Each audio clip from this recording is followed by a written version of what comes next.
प्रसंग का अंग, विभिन्न कथाओं और दृष्टांतों के माध्यम से ज्ञान की बातें। आदि सद्गुरु सुखराम जी महाराज कहते हैं कि ये जो शब्द ज्ञान है वो एक बड़ा शहर है, और उस शब्द का जो अर्थ है वो उस शहर के सभी रास्ते और गलियां हैं। शहर तो एक ही रहता है, परंतु उसमें रास्ते और गलियां बहुत सी होती हैं। वैसे ही शब्द एक है, परंतु उसका अर्थ अनेक प्रकार से निकाला जाता है। जिसे जिस दिशा की चाहत होगी वो वैसा ही अर्थ करके बताता है। जैसे शहर में कोई किसी रास्ते से तो कोई किसी गली से जाता है, उन्हें जिधर जाना होता है वे उधर ही जाते हैं। सब लोग अपने अपने मतलब के अनुसार चलते हैं। जैसे कोई राजदरबार में जाता है तो कोई जवाहरात खरीदने वाला जौहरी बाजार में जाता है, कोई सोना चांदी खरीदने वाला सराफा बाजार में जाता है, तो कोई कपड़ा खरीदने वाला कपड़े के बाजार में जाता है। इस प्रकार सब अपने अपने काम के अनुसार बाजार में जाते हैं। जैसे कोई मोची होगा तो वो मोची टोले में जाएगा, और कोई मेहतर होगा तो वो अपने जाति वाले मेहतर के ही घर जाएगा। अब शहर में तो सभी लोग गए और वहां से लौटकर भी आए, लेकिन पूछने पर वो क्या बताएगा, क्योंकि उसे केवल चमड़ा खरीदने या बेचने का काम था, इसलिए वो मोचियों की बस्ती में गया था। वो राजदरबार की या बड़े बड़े सेठ साहूकारों के घर की घटनाएं भला क्या बताएगा, क्योंकि उसने वहां ये सब देखा ही नहीं। शहर का किला कैसा है और उसमें फौज कैसी है, ये सब बिना देखे वो क्या बता सकेगा। वो मेहतर यही उत्तर देगा कि हाँ, मैं शहर जाकर आया हूं, परंतु वो शहर की सारी बातें नहीं बता पाएगा। इसी प्रकार लोग संतों की वाणी के शब्द का अर्थ अपने मतलब के अनुसार निकाल लेते हैं। वे ज्ञान की गहरी बातें क्या बता सकेंगे। वे तो बस अपने अपने मतलब के अनुसार सब अर्थ पकड़कर बैठ गए हैं।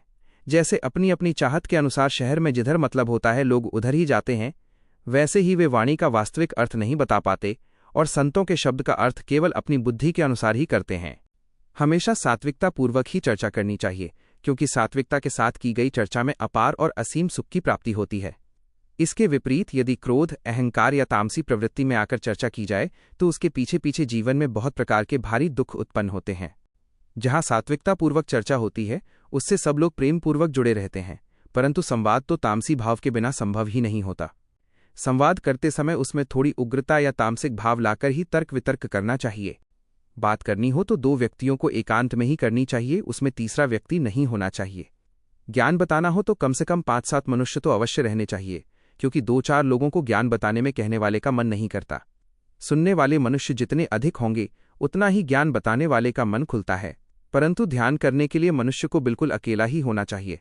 ध्यान लगाने में दूसरा कोई भी साथ में रहना किसी काम का नहीं होता। बात करने में हमेशा समता और शांति रखनी चाहिए।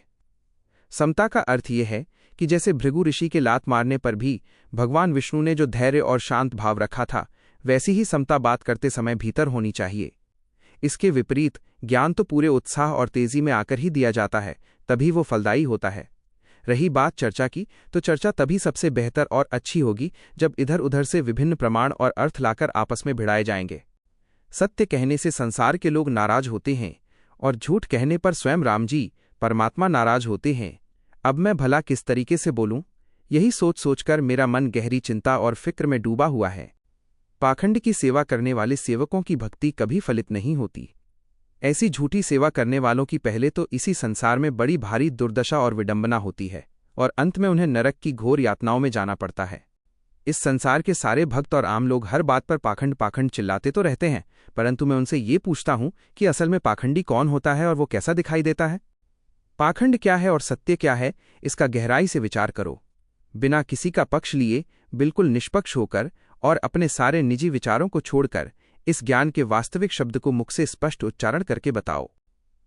परम पद को तो पूरी तरह भूल गए हैं और मुंह से कहते हैं कि मेरे हृदय में उस परम पद के दर्शन की तीव्र चाहत है, परंतु भीतर से सांसारिक माया बटोरने के लिए किसी न किसी स्थान या धाम को पकड़कर बैठे हैं। जो सदेह जीवित संत हैं वे स्वयं ही साक्षात धाम हैं, परंतु धामों पर रहने वाले लोग पत्थरों और स्थानों को ही संत व परम धाम बताने लगते हैं। यही सबसे बड़ा पाखंड है। जैसे पूर्व काल में स्वामी दरियावजी महाराज के समय उनके परम शिष्य पूर्णदास जी का दरियावजी महाराज के सामने ही शरीर छूट गया था।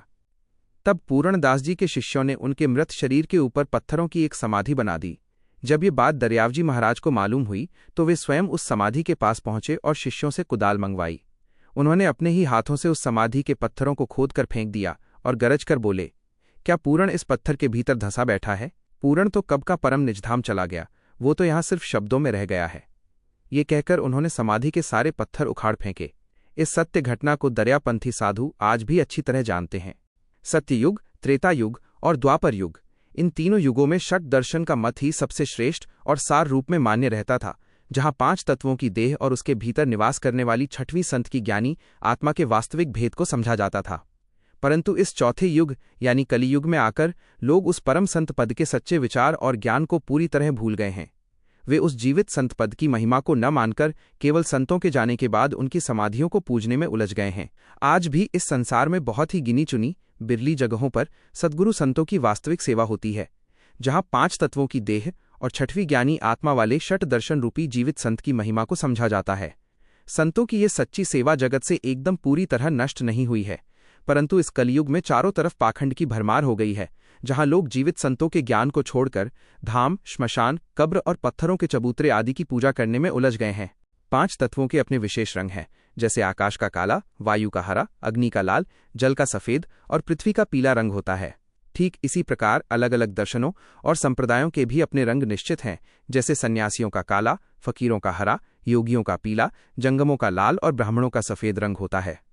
इन प्राकृतिक और आध्यात्मिक भेदों से विमुख होकर जो भी बाहरी भेष धारण किए जाते हैं, वे सब के सब केवल पाखंड हैं और इनके तहत की जाने वाली धाम, श्मशान, कब्र या चबूतरों की पूजा पूरी तरह से आडंबर ही है। जो लोग संसार में केवल बाहरी दिखावे के लिए तरह तरह की सेवा, पूजा और धार्मिक कर्मकांड करते हैं, वे सबके सब एक ढोल बजाने वाले के समान हैं। जिस प्रकार ढोल बाहर से तो बहुत सज धज कर जोर की आवाज करता है, परंतु भीतर से पूरी तरह पोला और खोखला होता है, ठीक उसी प्रकार इन दिखावेबाजों की सेवा और पूजा भी भीतर से बिल्कुल खोखली होती है। सत्स्वरूप गुरु की सच्ची आंतरिक सेवा को छोड़कर संसार में जो कोई भी दूसरी बाहरी सेवा पूजा करता है, वो अंत में उसी खोखले ढोल की तरह खाली हाथ रह जाता है। जैसे जैसे संतों के महाप्रयाण के बाद समय बीतता जाता है और दिन आगे बढ़ते जाते हैं, वैसे वैसे संसार के लोगों की बुद्धि और समझ क्षीण होती चली जाती है। जहां जगत में केवल जीवित सत्स्वरूपी गुरु की ही वास्तविक पूजा और महत्ता होनी चाहिए, लोग उस असली परम पद के भेद को पूरी तरह भूल जाते हैं और उनके जाने के बाद केवल उनकी समाधियों की बाहरी पूजा अर्चना करने में ही उलझकर रह जाते हैं। मैं एक बात विचार करके पूछता हूं, जो भी ज्ञानी पुरुष हों, वे इस पर ध्यान दें, इस जीव को किसने अपने वश में करके इस संसार रूपी घर में रखा हुआ है, इसका पूरा कारण और जवाब स्पष्ट कीजिए। ऊंचे को नीचा और नीचे को ऊंचा कैसे स्थान मिलता है, और जो ऊंचा श्रेष्ठ है उसे किस प्रकार पाताल में डाल दिया जाता है? हे संतों, इस पर सोच विचार कर कहो कि इस जीव की गति और इसके अस्तित्व की खोज का विचार किस तरह किया जाना चाहिए। यह जीव कौन है और यह किसके वश में होकर चारों तरफ डोलता रहता है? खाने पीने और जीवन जीने का सारा व्यवहार वास्तव में किसके सहारे चल रहा है? मनुष्य के सारे कर्म, कार्य और सुख संपत्ति का सुख उसे किस विधान से मिलता है? इस पूरे अर्थ का अच्छी तरह विचार करो। ये सब इस जीव के वश में है या नहीं? और संसार में जितने भी कर्म और कार्य पीछे पीछे चले आ रहे हैं, उनका वास्तविक आधार क्या है? इस प्रकार सोच विचार कर जो भी इस गूढ़ बात का सही अर्थ और निर्णय करके बताएगा, वही हमारा सच्चा गुरु है। गरीबी, परम नम्रता और निरहंकारिता का मत और सिद्धांत यही है कि मनुष्य हर स्थिति में पूरी तरह शांत और परमात्मा में लीन रहे। ऐसे उत्तम मत पर चलने वाला व्यक्ति ही सब जीवों के प्रति समान भाव रखता है और सबके भीतर एक ही आत्म तत्व को पहचानता है। वाणी के सारे अंग और भाग अपनी अपनी जगह पर सत्य हैं, और यदि सही परख न हो तो सब झूठे भी सिद्ध हो जाते हैं। संतों के वचनों की परख करने वाले पारखी पुरुष वही हैं जो इन सारे शब्दों के भीतर छिपे हुए असली तत्व, कण यानी सार शब्द को खोजकर निकाल लेते हैं। संसार में जो भी रूप, रंग और स्वाद दिखाई व महसूस होते हैं, वे सबके सब इन 5 तत्वों के ही बने हुए हैं। यहाँ तक कि ब्रह्मा, विष्णु और महादेव शिव भी इन 5 तत्वों के ही अधीन और इन्हीं से रचे गए हैं। इन 5 तत्वों की देह और छठवें सद्ज्ञान से युक्त संतों ने ही संसार में धर्म और सदाचार की सच्ची मर्यादा बांधी है। परंतु संसारी लोग अपनी बुद्धि और अपने संप्रदाय के विचारों में उलझकर संतों के इन महान गुणों और वचनों का खंडन करते हैं और उनकी मर्यादा को तोड़कर अपने खुद के पंथ व मत की स्थापना करने में लग जाते हैं। संसार में लोग तरह तरह के बाहरी वेशधारियों को देखकर ही उन्हें षट दर्शन मान बैठते हैं, जबकि वास्तव में 5 तत्वों की देह और उसके भीतर निवास करने वाली छठवीं ज्ञानी आत्मा के योग को ही सच्चा दर्शन कहा जाता है।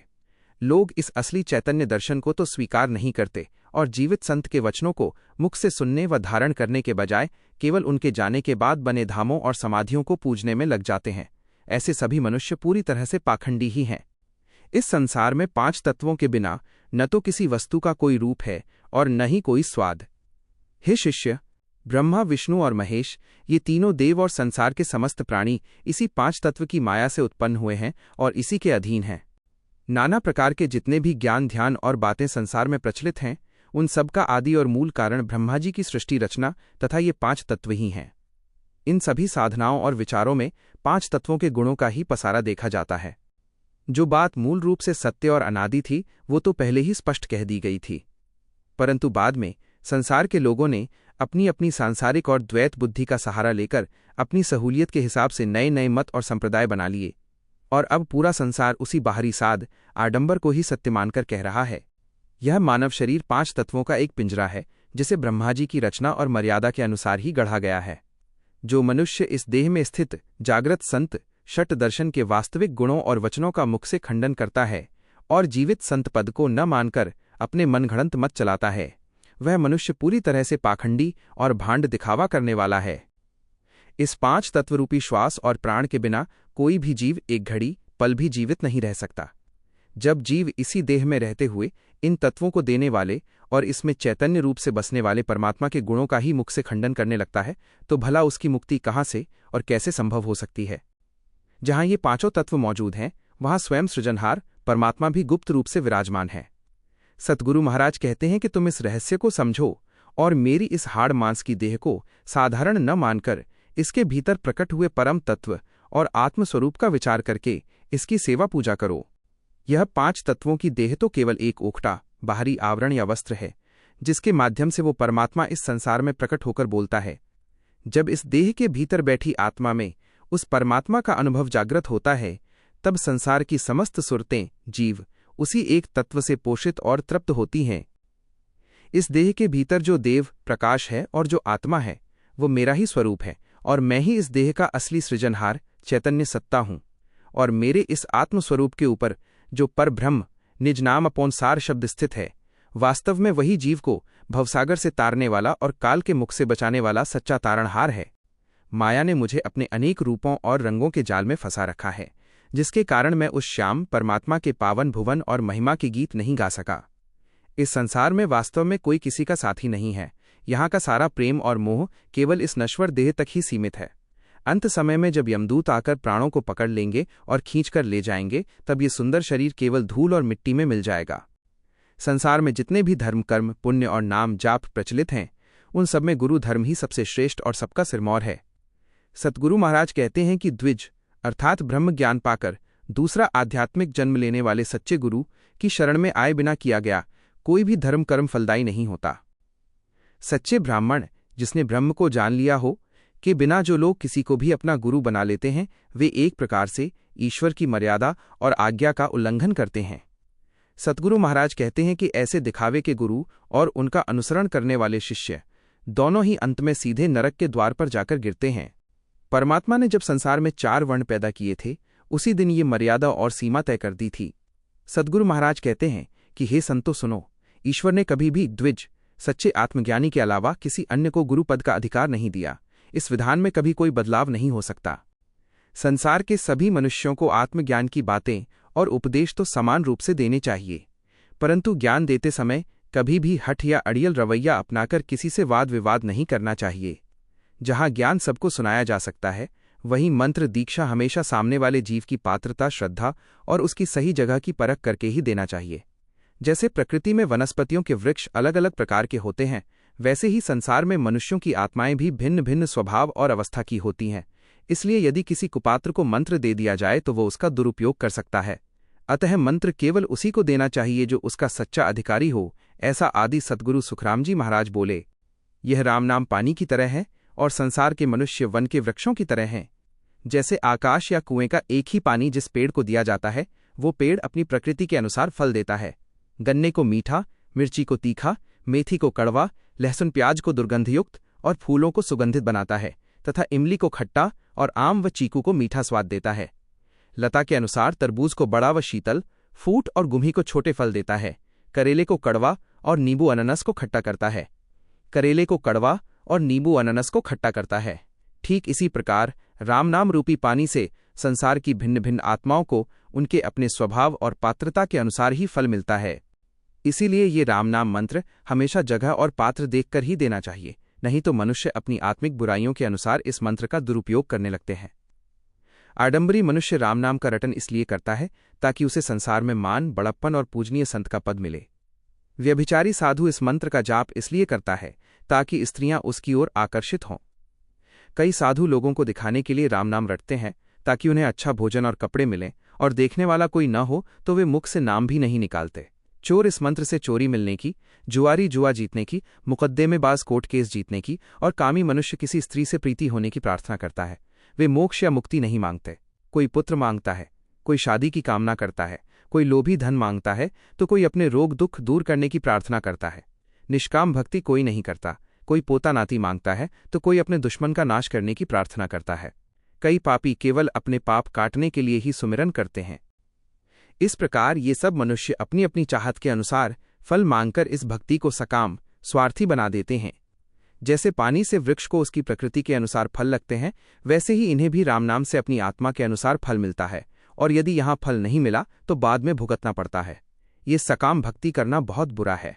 जैसे हम संसार के किसी बड़े आदमी जो धन, मान, पद या उम्र में बड़ा हो को अपने यहाँ झाड़ू पोछा करने या बर्तन धोने जैसे छोटे काम के लिए नहीं कह सकते, क्योंकि वो नाराज हो जाएगा। ठीक वैसे ही राम मंत्र का जप करने वाले सकाम भक्त राम जी को चाहे जो छोटा मोटा काम करने के लिए कहते हैं। राम नाम का सुमिरन करके वे राम जी को अपना नौकर या गुलाम समझ बैठते हैं और अपनी कुबुद्धि से राम जी को काम बताकर राम मंत्र का दुरुपयोग करते हैं।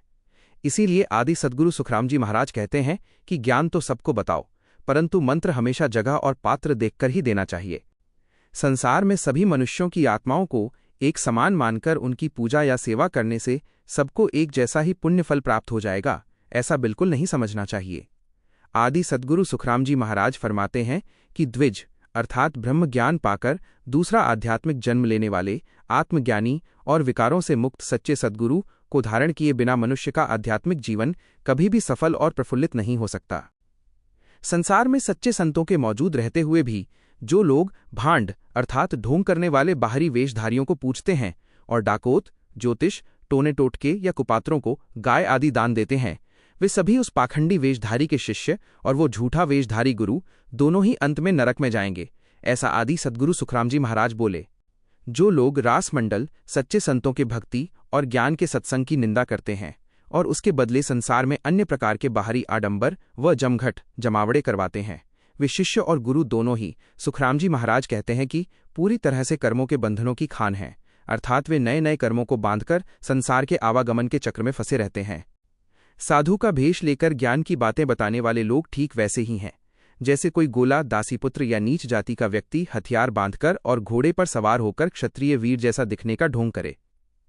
आदि सद्गुरु सुखराम जी महाराज फरमाते हैं कि षट दर्शन, 5 तत्व की देह और 6वीं जागृत आत्मज्ञानी सत्ता के सच्चे जीवित संत के बिना संसार में केवल बाहरी साधु का भेष धारण करके घूमने वाले लोग उसी नकली स्वांग सांगी के समान हैं जो बाहर से तो वीर दिखते हैं पर भीतर से उनके पास कोई वास्तविक आध्यात्मिक बल नहीं होता। षट दर्शन अर्थात 5 तत्व की देह और 6वीं जागृत आत्मज्ञानी सत्ता वाले सच्चे संत के बिना यदि कोई केवल ब्राह्मण का वेश धारण कर लेता है तो वेश धारण करने मात्र से वो सच्चा श्रेष्ठ पुरुष नहीं हो जाता। आदि सद्गुरु सुखराम जी महाराज फरमाते हैं कि वो ठीक वैसा ही है जैसे किसी क्षत्रिय द्वारा रखी गई दासी से उत्पन्न हुआ गोला, दासीपुत्र हो, जो बाहर से भले ही क्षत्रिय जैसा दिखे पर वास्तव में उसमें वो कुल और संस्कार नहीं होते। ब्राह्मण का वास्तविक धन क्या है? क्षत्रिय का धन क्या होता है? वैश्य महाजन का धन क्या है और शूद्र का धन क्या है? हे संतो, इन चारों वर्णों के सच्चे धन और उनके मूल कर्तव्य का क्या भेद है, ये मुझे विचार करके बताओ, ऐसा आदि सतगुरु सुखराम जी महाराज बोले। शूद्र का असली धन चौपाए, गाय, भैंस, बैल, भेड़, बकरियां आदि जानवर हैं, क्योंकि जब उससे उसके धन के बारे में पूछा जाता है तो वो अपने पशुधन को ही अपनी असली पूंजी बताता है और उसी में अपनी संपन्नता मानता है। वैश्य महाजन का वास्तविक धन दाम यानी नकदी, व्यापार और उसकी संपत्ति की कुल कीमत है। वो पशुओं को अपना धन नहीं गिनता बल्कि अपनी तिजोरी और व्यापार के मूल्य को ही धन बताता है। राजपूत क्षत्रिय का असली धन उसके शस्त्र, तलवारें, बंदूकें और घोड़े हैं, जिनसे वो धर्म और प्रजा की रक्षा करता है। ठीक इसी प्रकार ब्राह्मण का सच्चा धन राम है, अर्थात उसका शास्त्रों का ज्ञान, विद्या, पोथियां जिनका उसने अध्ययन किया है और उसके द्वारा किया जाने वाला राम नाम का सुमिरन व आत्मचिंतन ही उसकी असली पूंजी है, ऐसा आदि सद्गुरु सुखराम जी महाराज बोले। वैश्य महाजन का वास्तविक धन द्रव्य यानी नकदी, सोना चांदी और व्यापार की पूंजी है। क्षत्रिय का असली धन गांव यानी उसके अधिकार क्षेत्र के गांव और जागीरदारी का पट्टा है, जिससे उसका वैभव और शासन चलता है। इसी प्रकार ब्राह्मण का सच्चा धन केवल उसकी पवित्र करनी, शास्त्रीय कर्म और हृदय से हरि के नाम का निरंतर सुमिरन करना ही है। ऐसा आदि सद्गुरु सुखराम जी महाराज बोले। ब्राह्मण का उद्धार कैसे होगा? शूद्र की सद्गति किस प्रकार होगी? वैश्य महाजन की मुक्ति कैसे होगी? और क्षत्रिय की परम गति किस प्रकार संभव है? हे संतो, इन चारों वर्णों के कल्याण और मुक्ति का क्या मार्ग है, ये सब मुझे विस्तार से विचार करके बताओ। ऐसा आदि सद्गुरु सुखराम जी महाराज बोले। शूद्र का उद्धार पुण्य और सेवा कर्म करने से होगा। क्षत्रिय का उद्धार सत्य और धर्म की मर्यादा का पालन करने से होगा, जिसका अर्थ है तीनों वर्णों व गाय की रक्षा करना तथा किसी भी निर्बल मनुष्य पर होने वाले जुल्म व अत्याचार से उसे बचाना। महाजन वैश्य का उद्धार अपने व्यापार और लेन देन के व्यवहार में पूरी सच्चाई रखने से होगा, अर्थात तौल में कभी बेईमानी न करना, किसी को देते समय कम न देना और लेते समय किसी का माल अधिक न तौलना। और ब्राह्मण का उद्धार तभी संभव है जब वो पूर्ण निष्ठा से हरिनाम का गायन और सुमिरन करेगा। ऐसा आदि सद्गुरु सुखराम जी महाराज बोले। शिष्य ने अपने सद्गुरु से जिज्ञासा करते हुए पूछा कि हे महाराज, शूद्र के शरीर में और वैश्य महाजन के शरीर में क्या रहस्य है, ये मुझे बताइए, तथा ब्राह्मण के शरीर की क्या स्थिति और गति होती है, ये सब किस प्रकार संभव है, कृपा करके मुझे विस्तार से समझाकर बताइए। शूद्र की जय और सफलता उत्तम कृषि खेती करने में है, तथा महाजन वैश्य की जय और उन्नति ईमानदारी से व्यापार करने में है। इसी प्रकार ब्राह्मण की वास्तविक विजय और श्रेष्ठता उसकी पवित्र करनी, आचरण में, धार्मिक विचारों में और हरि के नाम का सुमिरन करने में है। ऐसा आदि सद्गुरु सुखराम जी महाराज बोले। इन चारों वर्णों के स्त्री पुरुष यदि अपने अपने इस सच्चे धन, शूद्र कृषि व पुण्य से, वैश्य सत्य व्यापार से, क्षत्रिय धर्म रक्षा से और ब्राह्मण हरिनाम से का निष्ठापूर्वक पालन करते हैं, तो वे स्वयं हर अर्थात राम जी का ही स्वरूप हो जाते हैं। आदि सद्गुरु सुखराम जी महाराज कहते हैं कि वेदों के मूल सिद्धांत में भी केवल उच्च कुल या जाति में जन्म लेने मात्र को मुक्ति का कारण नहीं माना गया है, बल्कि मनुष्य के कर्म, आचरण और प्रभु भक्ति को ही सर्वोपरि रखा गया है। यदि द्विज ब्रह्मज्ञानी की ये मर्यादा झूठी होती तो स्वयं भगवान ने भी इस मर्यादा का पालन क्यों किया होता? आदि सद्गुरु सुखराम जी महाराज कहते हैं कि भगवान ने विधि के सारे विधानों को ध्यान में रखकर ही हिरण्याकश्यप को उस मर्यादा के अनुसार ही क्यों और कैसे मारा, अर्थात भगवान ने भी ब्रह्मा जी के वरदान और मर्यादा की रक्षा करते हुए ही अवतार लेकर उसका वध किया था।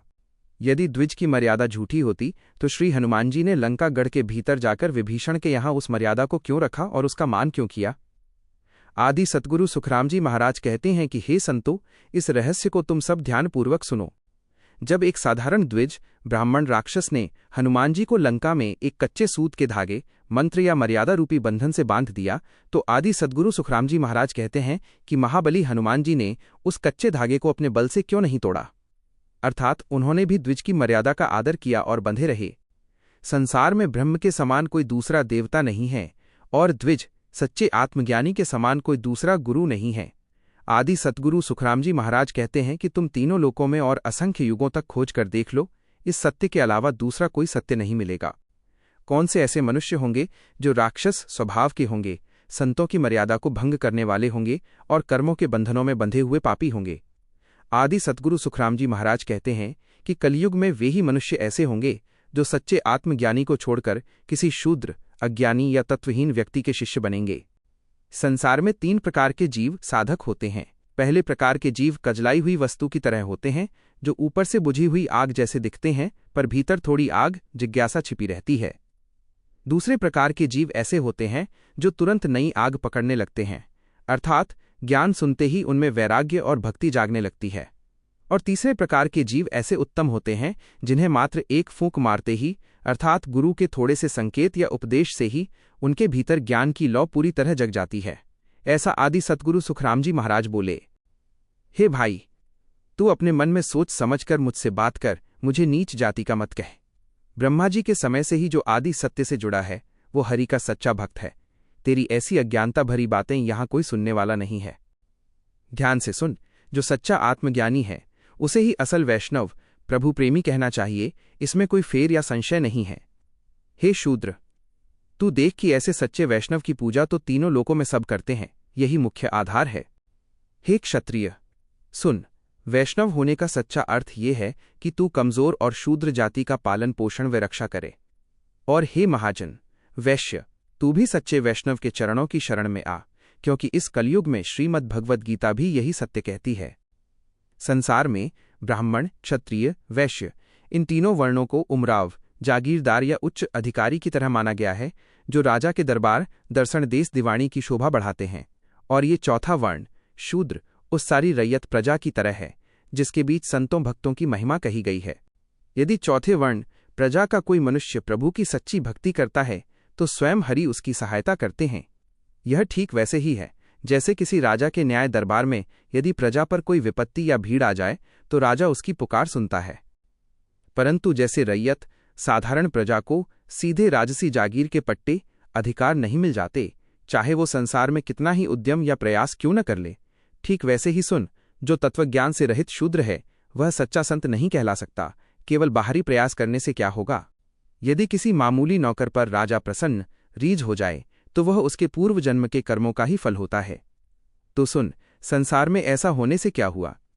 राजा की थोड़ी सी दया से वो बड़े जागीरदारों पटायत की बराबरी नहीं कर सकता। संसार में राज तो हमेशा उमराव योग्य अधिकारी ही करते हैं, कोई डूम, सेवक या भांड कभी राजा नहीं बन सकता। यदि कोई राजा किसी पाखंडी पर थोड़ी मेहरबानी कर भी दे तो उसका वो सुख केवल 2-4 दिन, पलक दिन दोई का ही होता है, वो स्थायी नहीं रहता। यही स्थिति शूद्र तत्वज्ञानहीन संसारी मनुष्य की भक्ति की है। संसार में उसकी कोई अमिट आध्यात्मिक छाप नहीं पड़ती। वह केवल हरि के नाम का गान करके अपनी सद्गति पा सकता है और संतों के दर्शनों में लीन हो सकता है। षट दर्शन, आत्मज्ञान और जागृत सत्ता के बिना धारण किए गए ये सारे बाहरी भेष केवल पाखंड हैं और ऐसे गुरु पूरी तरह से प्रभु से विमुख हैं। संतों के ज्ञान पर विचार करके सुन लो, ऐसे पाखंडी गुरुओं से मिलने पर जीव कभी मोक्ष मुक्ति नहीं पा सकता।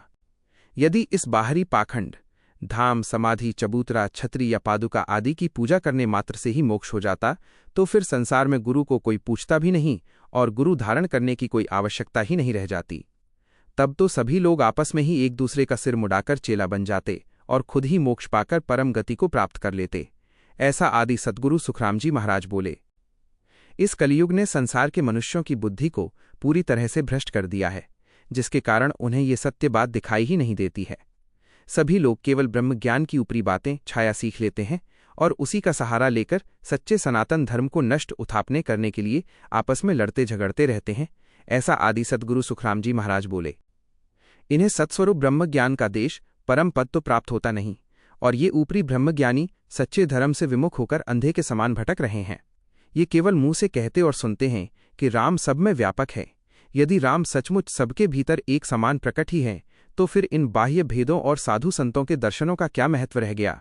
अर्थात बिना जागृत संत के सब में होते हुए भी राम प्रकट नहीं होता। ऐसा आदि सद्गुरु सुखराम जी महाराज बोले। सत्स्वरूपी गुरुदेव की मर्यादा को भंग करने वाला, उन्हें पीठ दिखाने वाला मनुष्य संसार सागर से तर गया हो, ऐसा आज तक न कभी सुना गया और न देखा गया। आदि सद्गुरु सुखराम जी महाराज फरमाते हैं कि हे संतो, कान खोलकर सुन लो, यही परम सत्य श्रीमद् भगवद गीता, वेद, श्रीमद् भागवत और दुनिया के सभी सच्चे संत महापुरुष ऊंचे स्वर में गाकर समझाते हैं। राम नाम का धर्म और उसकी पवित्र करनी अभ्यास ही पूर्ण रूप से सच्ची और कल्याणकारी है। ऐसे सत्स्वरूपी गुरुदेव के वचनों पर पूर्ण विश्वास रखकर जो भाग्यशाली जीव इस भक्ति की कमाई करते हैं वे धन्य हैं। परंतु षट दर्शन अर्थात 5 तत्व की देह में जागृत परमात्मा की सत्ता वाले सच्चे संत के बिना न तो कोई सच्चा इष्ट हो सकता है और न ही कोई सच्चा गुरु। यदि मनुष्य इस प्रत्यक्ष गुरु सत्ता को छोड़कर अन्य बाह्य पाखंडों की सेवा और पूजा में लगा रहेगा तो आगे परमात्मा के दरबार दरगे में उसे कोई न्याय या शरण दाद नहीं मिलेगी। ऐसा आदि सद्गुरु सुखराम जी महाराज बोले। जो मर्यादा स्वयं हरि परमात्मा ने आदि और अंत के लिए निश्चित कर रखी है वह नियम अटल है। हे भाई, जो असल ज्ञान के धनी सद्गुरु हैं उन्हें ही इस सृष्टि का मुख्य आधार जानो। उनके बिना संसार के अन्य सभी जीव केवल प्रजा रैयत के समान साधारण हैं। जैसे जल के बिना मछली एक पल भी जीवित नहीं रह सकती और तड़प तड़प कर तुरंत मर जाती है, जैसे प्राणवायु पवन के बिना जीव अत्यंत दुख पाता है, ठीक वैसे ही अपने मालिक सद्गुरु परमात्मा के बिना जीव का एक पल के लिए भी कल्याण नहीं हो सकता। षट दर्शन प्रत्यक्ष जागृत संत की शरण के बिना तुम अंतकाल में इसी तरह तड़पकर दुखी होगे और अंत समय में केवल पछताना ही हाथ आएगा। इन संतों के पास ही वो केवल ज्ञान है जिससे तुम्हारा असली काम मोक्ष सिद्ध होगा। इस देह को छोड़कर भला तुम और कहाँ जाओगे? सुनो, तीनों लोकों के कर्ता ब्रह्मा, विष्णु और महेश भी जब जब इस मृत्युलोक में देह धारण करके आते हैं, तब वे भी सद्गति के लिए किस देश सच्चे गुरु की शरण में जाते हैं। उन्हें भी गुरु मर्यादा में आना ही पड़ता है। इस संसार में जहां तक भी जन्म और मरण का चक्र है, वहां बिना प्रत्यक्ष दर्शन जागृत संत के कोई सच्चा गुरु नहीं हो सकता। स्वयं ब्रह्मा, विष्णु और महेश ने भी इसी गुरु मर्यादा को माना है और इसे ही आदि मर्यादा कहा गया है। इन्हीं प्रत्यक्ष संतों की मर्यादा में रहकर युग युगों से बड़े बड़े साधु, सिद्ध और महान ऋषि हुए हैं। यदि उनकी गिनती करने बैठें तो उनका कोई पार या अंत नहीं आएगा। मैं कब तक उनकी महिमा का उच्चारण करूं? इन दिव्य संतों की शरण में रहकर ऐसे ऐसे समर्थ महापुरुष हुए हैं जिन्होंने सृष्टि की रीति को पलटने, मांड भांज फिर थापी तक की सामर्थ्य दिखाई। वे अंततः उस अविनाशी ब्रह्म के स्वरूप में जाकर एकाकार हो गए और स्वयं परमात्मा रूप आप ही हो गए। ऐसा आदि सद्गुरु सुखराम जी महाराज बोले। हे भाई, तुम कहते हो कि इस संसार में 1.5 अपूर्ण या नाम मात्र के गुरुओं ने जीवों को तार दिया। जरा विचार तो करो कि असंख्य युगों के भीतर किसने ऐसे अधूरे गुरु को धार कर मुक्ति पाई है। तुम आदि और अंत के सत्य को समझो और अपने मन में वास्तविक ज्ञान को जगह दो। जो वास्तव में पूर्ण और सच्चे गुरु हैं, उन्हीं की खोज सोच करो। युगों युगों से जीवों के भीतर की जन्म मरण की जो भूख मिटी है, वो केवल सच्चे सद्गुरु से ही मिटी है और आगे भी उन्हीं से मिटेगी। जो जीव नित्य उठकर संसार की मोह नींद से जागते हैं, वे केवल पूर्ण गुरु की कृपा सत्ता से ही जागते हैं। युगों युगों से जो भी जीव संसार सागर से तरे हैं, वे केवल सच्चे गुरु के पीछे चरणों की शरण लेकर ही तरे हैं। आदि सतगुरु सुखराम जी महाराज फरमाते हैं कि हे हरि, वे ही जीव आज भी गुरु के संग होकर भवसागर से पार हो रहे हैं। मुझे यह बताओ कि किसी भी युग में नीच, अज्ञानी, तत्वहीन या पाखंडी गुरु का शिष्य बनकर कौन सा जीव धन्य हुआ है या किसका उद्धार हुआ है? यह मुझे कथा सुनाकर बताओ कि वो किस युग में तरा था। यदि ऐसा कोई प्रमाण नहीं है तो इस 1.5 अधूरे गुरु के इष्ट और इस अज्ञान के अंधकार को छोड़ दो, वरना याद रखो, यदि इस झूठ को नहीं छोड़ा तो यमराज के दूत जम इस गुनाह के कारण तेरी खाल खींचेंगे, अर्थात भारी दंड देंगे। यदि 1.5 किसी साधारण या तत्वहीन व्यक्ति का उद्धार भी होता है तो वो केवल शट दर्शन पूर्ण जागृत संत के चरणों को धोकर और उनकी शरण लेकर ही संभव है। ये ठीक वैसे ही है जैसे पारस पत्थर के स्पर्श से लोहा भी शुद्ध होकर सोना बन जाता है, परंतु यदि लोहा केवल सोने के पास पड़ा रहे, सच्चे पारस का स्पर्श न हो, तो वो लोहा कभी भी सोना नहीं बन सकता। आदि सतगुरु सुखराम जी महाराज फरमाते हैं कि ठीक इसी प्रकार नीच या अधूरे गुरु के साथ रहकर जीव कभी भी मोक्ष मुक्ति को प्राप्त नहीं कर सकता। जीव ब्रह्मज्ञान की बातें सुनकर कोई अपना धर्म छोड़ो मत, क्योंकि ब्रह्म प्राप्त हुए बिना सिर्फ मुख से कोरा, बिना अनुभव का ब्रह्मज्ञान बोलना कुछ काम में नहीं आता है। ब्रह्म ज्ञान प्राप्त हो जाने पर सर्वत्र ब्रह्म ही ब्रह्म दिखाई देगा। फिर छोटा बड़ा या मैं और तू, ये सब ब्रह्म में कुछ भी नहीं रहेगा। फिर ऊंच और नीच जाति सभी एक ही दिखाई देगी। ऐसा हो गया तो उसने ही अपनी जाति वर्ण का धर्म छोड़ना चाहिए। जीव ब्रह्मज्ञान प्राप्त हुए बिना जाति वर्ण का धर्म छोड़कर भ्रष्ट मत हो। इसके बारे में आदि सद्गुरु सुखराम जी महाराज कहते हैं कि जब तक मनुष्य माया और ब्रह्म दो मानकर जानता है और उसे सुख दुख होता है और जीव कलपता है, तलमल करता है, मन में दुखी होता है और लोभ लालच की आदत है, तब तक कोई अपने कुल की मर्यादा तोड़ेगा तो वह मनुष्य श्वपच या राक्षस है, ऐसा समझना चाहिए। उसे ब्रह्मज्ञानी मत समझो। जब तक मनुष्य गुरु की मर्यादा रखता है और अपने इष्ट के वचनों का पालन करते हुए उसी में बंधा रहता है, और जब तक कोई उससे कड़वा बोले, मीठा बोले या उसे गाली दे, यह सब बातें उसके हृदय को चुभती हैं और उसे महसूस मालूम होती हैं। उस स्थिति में रहते हुए भी यदि वह चारों वर्णों को ऊंच नीच की मर्यादा तोड़कर एक करने का विचार करता है, तो आदि सद्गुरु सुखराम जी महाराज कहते हैं कि वह मनुष्य ब्रह्मज्ञानी नहीं है, बल्कि वो नरक में पड़ने वाला है।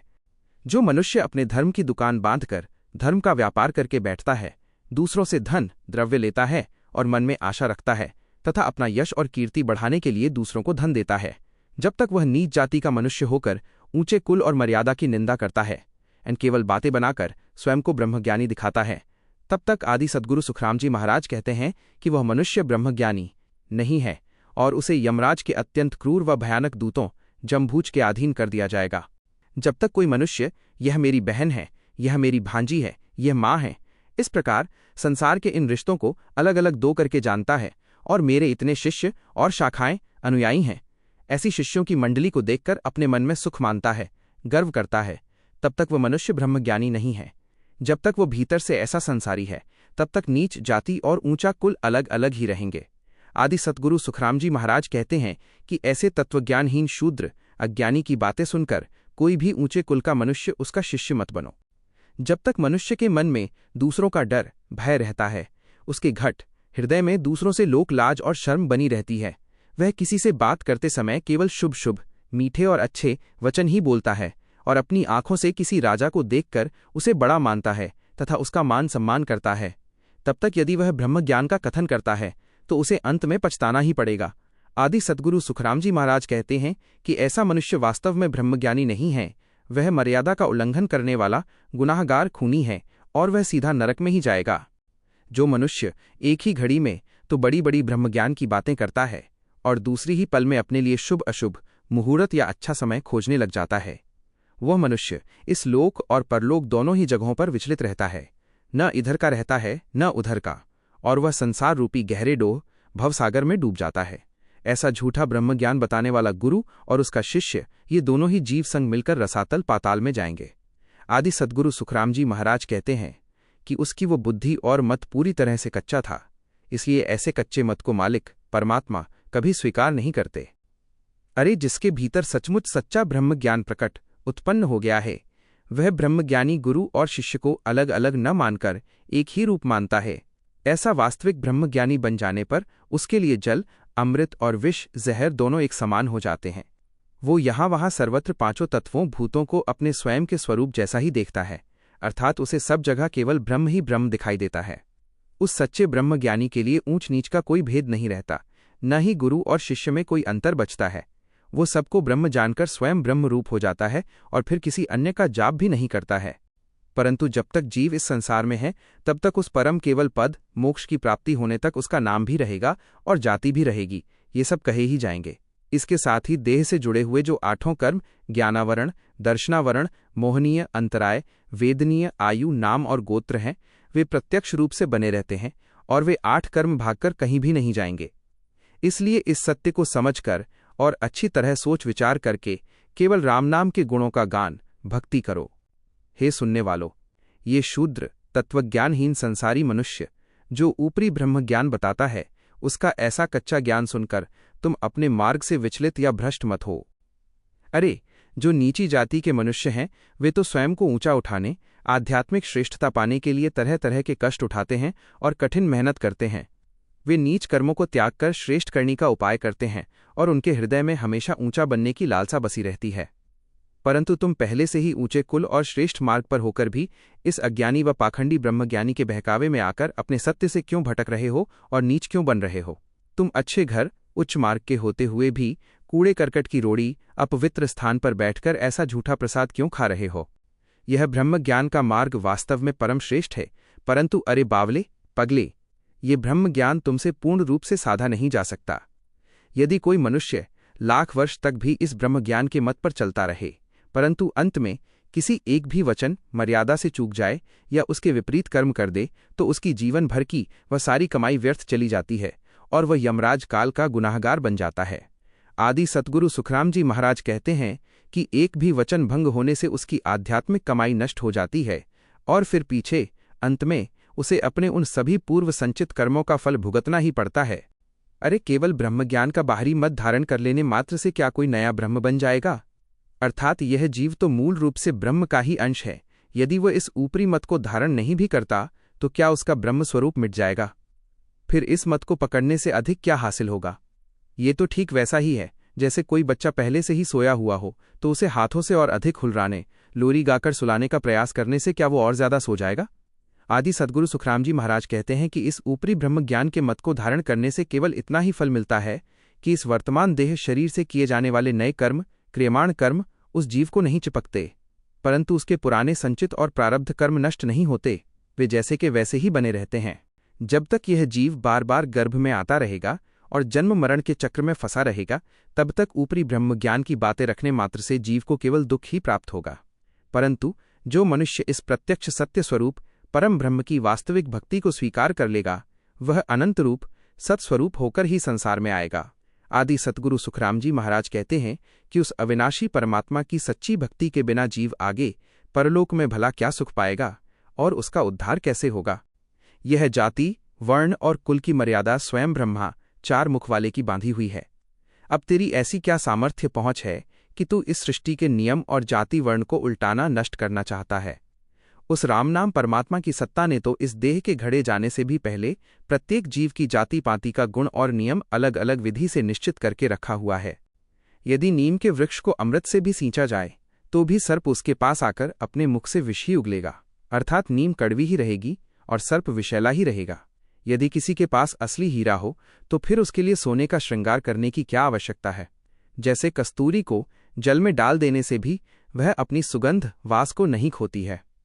आदि सद्गुरु सुखराम जी महाराज कहते हैं कि ठीक उसी प्रकार जो नीच जाति, कुसंस्कारों और अज्ञानता का जीव है, वह इस बाहरी शरीर देह को चाहे कितना भी सजा ले या बातें बना ले, वह भीतर से तब तक उत्तम नहीं हो सकता जब तक कि उसमें वास्तविक भक्ति प्रकट न हो। यदि मदिरा दारू में मिश्री भी डाल दी जाए तो भी उसकी मादकता, नशा और लहर समाप्त नहीं होती, उसका नशा चढ़ेगा ही। जैसे किसी गधे को एक जगह बांधकर उसे घोड़े का पौष्टिक आहार रातब भी खिलाया जाए तो भी वो गधा कभी उत्तम घोड़ा तुरंग नहीं बन सकता। अरे जिस सांचे का जो औजार हथियार होता है वो उसी कार्य में शोभा देता है। आदि सद्गुरु सुखराम जी महाराज कहते हैं कि ठीक इसी प्रकार जब तक ये भौतिक शरीर देह विद्यमान है तब तक संसार में ऊंच और नीच का भेद कहा और माना ही जाएगा। जो मनुष्य इस श्रेष्ठ ब्रह्म ज्ञान के मत को धारण करके संसार की बनी बनाई जाति वर्ण की मर्यादा को उलटने आता है और सब एक ही ब्रह्म है, ऐसा कहकर इस ज्ञान की आड़ में संसार के विषय विकारों, भोग विलास के रस को भोगता है, वो मनुष्य संसार में पूरी तरह से झूठा और पाखंडी है, जो स्वयं तो हीन कुल, नीच प्रवृत्ति या अज्ञानी का है और अपने साथ साथ दूसरों को भी वैसा ही कुलहीन, मर्यादा विहीन करना चाहता है। आदि सद्गुरु सुखराम जी महाराज कहते हैं कि ऐसा दुष्ट मनुष्य स्वयं तो नरक में पड़ेगा ही, साथ ही अपने संग दूसरों को भी नरक के गहरे गर्त में ले जाएगा। चंदन की लकड़ी, आक मदार की लकड़ी और बिलूंज, बबूल या कांटेदार वृक्ष की लकड़ी, इन सभी के भीतर मूल रूप से अग्नि, आग का वास है। जैसे अग्नि तत्व सब में एक समान होने पर भी चंदन, आक एंड बिलूंज की लकड़ियां अपने गुणों में एक जैसी नहीं हो जाती, ठीक वैसे ही परमात्मा हरि ब्रह्म सब में व्यापक हैं, परंतु सब में ब्रह्म होने मात्र से संसार में सबकी जाति, गुण और स्वभाव एक समान नहीं हो जाते। जब तक ये लकड़ियां जलकर कोयला भी बन जाएं, तब तक भी उनके भीतर का मूल गुण अलग अलग ही रहता है। जैसे आग की लकड़ी के कोयले से बंदूक की बारूद बन जाती है, पर चंदन की लकड़ी के कोयले से वो बारूद नहीं बन सकती। कोयला बनने के बाद भी लकड़ी का अपना स्वभाव नहीं मिटता। उस कोयले की भी जब पूरी तरह राख भस्म होकर मिट्टी में मिल जाएगी, तभी सभी लकड़ियों का भेद समाप्त होगा। आदि सद्गुरु सुखराम जी महाराज कहते हैं कि ठीक इसी प्रकार जब तक देह और संसार का अस्तित्व है, तब तक ऊंच और नीच का ये प्राकृतिक भेद और गुण कभी छिपता नहीं है और न ही समाप्त होता है। जैसे जब चंदन का एक पूरा बाग आग लगने पर जलता है तो जलते समय भी उसमें से दिव्य सुगंध ही प्रकट होती है। इसके विपरीत जब आक, मदार, बिलूंज या थोर, नागफनी कैक्टस के पेड़ जलते हैं तो उनमें न तो चंदन जैसी अग्नि का तेज होता है और न ही वैसी सुगंध होती है, बल्कि उनकी दुर्गंध ही चारों ओर फैलती है। आदि सद्गुरु सुखराम जी महाराज कहते हैं कि ठीक इसी प्रकार ऊंच सद्गुणी व मर्यादा का पालन करने वाले और नीच दुर्गुणी व पाखंडी मनुष्यों की उत्पत्ति, स्वभाव और उनके अंत में भला अंतर क्यों नहीं रहेगा? संकट या अंत समय आने पर दोनों का मूल स्वभाव प्रकट हो ही जाता है। जैसे वन के सभी वृक्ष और वनस्पतियां आकाश से बरसने वाला एक समान जल ही पीती हैं। प्रकृति किसी के साथ पानी देने में भेद नहीं करती, परंतु उस जल को ग्रहण करके सभी पौधों का अपना गुण और स्वभाव अलग हो जाता है। कांटेदार वृक्ष में कांटे ही निकलते हैं और मीठे फल वाले वृक्ष में मीठे फल ही लगते हैं। आदि सद्गुरु सुखराम जी महाराज कहते हैं कि ठीक इसी प्रकार संसार की सभी जातियों और कुलों के मनुष्य मुख से एक ही राम नाम का सिमरन, भक्ति कर सकते हैं और उस नाम की कमाई से वे उस परम पद हरि के धाम को भी देख व पा सकते हैं। परंतु परमात्मा की प्राप्ति कर लेने के बाद भी इस संसार में उनका शारीरिक भेद, कुल और मर्यादा एक समान नहीं हो जाते, न ही वे सब एक जगह इकट्ठा रह सकते हैं। इस संसार के भीतर ऊंच, उत्कृष्ट संस्कारों वाले और नीच, हीन संस्कारों वाले मनुष्यों की उत्पत्ति, प्रकृति और मर्यादा में हमेशा अंतर बना ही रहेगा। जैसे जब गुड़ ने नीच तंबाकू का संग किया, अर्थात तंबाकू और गुड़ को मिलाकर हुक्के या गुड़ाखू के लिए मिश्रण बनाया गया, तो उस नीच की संगति के कारण गुड़ को भी आग में जलना पड़ा। गुड़ स्वयं तो आग में जलने वाली वस्तु नहीं था, वह तो मधुर और श्रेष्ठ था, परंतु केवल नीच की संगति करने के कारण वो आग की भट्टी में झोंक दिया गया। इसके विपरीत जब भुजंग, भयानक विषैले सर्प ने ऊंचे कुल वाले शीतल चंदन के वृक्ष का संग किया तो उस श्रेष्ठ चंदन से मिलते ही सर्प को परम सुख की प्राप्ति हुई। उसके भीतर की विष की सारी ज्वाला शांत हो गई और उसके शरीर की पूरी जलन व दुख मिट गया। आदि सद्गुरु सुखराम जी महाराज कहते हैं कि संसार में संगति का ऐसा ही नियम है, जो ऊंचे और श्रेष्ठ का संग करता है उसके सारे दुख टल जाते हैं, और जो नीच का संग करता है वो अंत में आग में जलकर नष्ट हो जाता है। हृदय में पूर्ण और वास्तविक ब्रह्मज्ञान उत्पन्न हुए बिना ही यदि ऊंचे कुल और श्रेष्ठ वर्ण के लोग झूठे ब्रह्मज्ञान के बहकावे में आकर अपनी मर्यादा को छोड़कर नीच आचरण करने वालों के संग हो जाते हैं, तो वे सभी मनुष्य अपने अंतकाल मृत्यु के समय में बहुत पछताएंगे। अंतकाल में यमराज के दरबार में उनके सिर पर बहुत भारी मार पड़ेगी, क्योंकि उन्होंने बिना आत्मकल्याण किए ही ईश्वरीय सत्ता बैठकर ब्रह्मा विष्णु महेश द्वारा बनाई गई इस संसार की लोक मर्यादा और वर्ण व्यवस्था को तोड़कर अपने श्रेष्ठ कुल की खराबी दुर्गति कर ली। वास्तविक ब्रह्मज्ञानी वह होता है जिसके हृदय में पाप और पुण्य धर्म दोनों की ही वासना आसक्ति पूरी तरह समाप्त हो जाती है, परंतु जो केवल मुख से ब्रह्मज्ञान की बड़ी बड़ी बातें करते हैं और भीतर से जाति वर्ण को एक करने के पाखंड में उलझे रहते हैं, उनके हृदय में जब तक पाप और धर्म की ये सांसारिक वासना बनी हुई है तब तक उनका ब्रह्मज्ञान कहना पूरी तरह से झूठा और ढोंग है। आदि सद्गुरु सुखराम जी महाराज कहते हैं कि ऐसे दिखावटी लोगों का ज्ञान कभी सच्चा नहीं हो सकता। जब ब्रह्मज्ञान सचमुच सच्चा होता है तब वो ब्रह्मज्ञानी विष और अमृत को एक समान समझता है। वो अपनी पुत्री माता और बहन इन सबको एक स्त्री रूप ही जानकर सब में एक ही ब्रह्म देखकर उनके साथ भोग करता है। वो इन सबसे भोग करके सब प्रकार का स्वाद लेता है, परंतु फिर उन पर किसी प्रकार की मालकी अधिकार या मोह नहीं रखता। उसके भीतर शुभ और अशुभ कर्मों की कोई चाहना नहीं होती और न ही वो अच्छे या बुरे फल की रत्ती भर मासा भर भी आशा रखता है। वो जीवित रहना और मरना दोनों को एक समान गिनता है और उसके लिए यश तथा अपयश में कोई भेद नहीं होता। आदि सद्गुरु सुखराम जी महाराज कहते हैं कि जिसके हृदय और घट के भीतर ऐसा भाव उत्पन्न होता है उसी के भीतर वास्तव में सच्चा ब्रह्मज्ञान होता है। जो मनुष्य स्वयं को ब्रह्मज्ञानी कहकर भी विवाह अपनी ही जाति में करता है और अपनी बहन तथा बेटी का ब्याह भी अपनी जाति देखकर अपनी जाति वालों से ही करवाता है, और जब उसे सर्प डस लेता है तो वह मन में चिंता और डर लेकर आता है, तब तक वह मुख से केवल झूठा ब्रह्मज्ञान ही कहता है। वो स्वयं तो जाति पाति के बंधनों में फंसा हुआ है और दूसरों को ये ज्ञान देता है कि सब एक ही ब्रह्म है, ऊंच नीच कुछ नहीं है। जो स्वयं इस संसार की मर्यादा और देह के विकारों में बंधा है और दूसरों को ज्ञान सिखाता है, वो सच्चा ब्रह्मज्ञानी नहीं बल्कि झूठा है। अरे सभी ऊपरी ब्रह्मज्ञान को छोड़कर ये राम नाम ही परम तत्व और सच्चा सार है, इसलिए इसी राम नाम का भजन कर लो। अरे तुम स्वयं ऊंचे श्रेष्ठ मार्ग पर होकर भी नीच पाखंडी ज्ञान की संगति किस लिए करते हो? अरे नदी के अच्छे और सुरक्षित घाट पर जाकर ही निर्मल जल पीना चाहिए, अर्थात सच्ची संत संगति में जाकर ही पवित्र ज्ञान को कानों से सुनना चाहिए। आदि सद्गुरु सुखराम जी महाराज कहते हैं कि बिना सच्चे घाट सच्चे मार्ग व मर्यादा के ऐसे झूठे ब्रह्मज्ञान में पानी पीने जाकर भ्रम में पड़कर जगह जगह धक्के क्यों खाते हो? यदि कोई नीच जाति कुसंस्कारों या अज्ञानता का मनुष्य ब्रह्मज्ञान बताकर सबको एक करना चाहेगा तो उसका वो ब्रह्मज्ञान पूरी तरह झूठा है, क्योंकि वो सबको अपने जैसा ही कुलहीन या मर्यादा विहीन बनाना चाहता है। परंतु यदि कोई ऊंचे वर्ण श्रेष्ठ संस्कारों का मनुष्य आकर ब्रह्मज्ञान बताता है तो उसे ब्रह्मज्ञान कहने की छूट अधिकार है। वह नीच प्रवृत्ति का मनुष्य तो केवल अपने स्वार्थ के लिए ब्रह्मज्ञान का नाम लेकर अपना रोना रोता है। आदि सद्गुरु सुखराम जी महाराज कहते हैं कि जब तक ये भौतिक शरीर देह विद्यमान है तब तक संसार में सब कभी एक समान एक रूप नहीं हो सकते। खेती करने वाले किसान जो खेती करते हैं वे सभी जातियों के होकर भी किसान ही कहलाएंगे।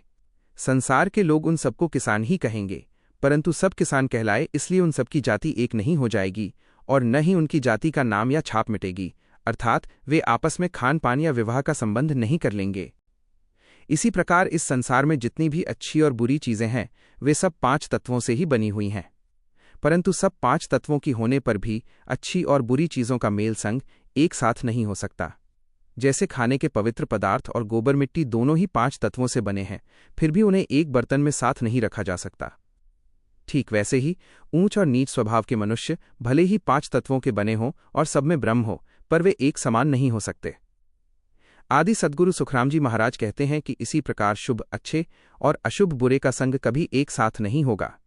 जो नीच अज्ञानी व कुसंस्कारी मनुष्य मुख से ब्रह्मज्ञान कहकर सच्चे सत्स्वरूपी संतों के दर्शनों की निंदा करते हैं और उनके द्वारा बताए गए सच्चे धर्म भक्ति मार्ग को उल्टाने का प्रयास करते हैं, वे वास्तव में अपनी ही झूठी दुकान, पाखंड का धंधा खड़ी करके अपने बुरे कर्मों की कमाई करते हैं।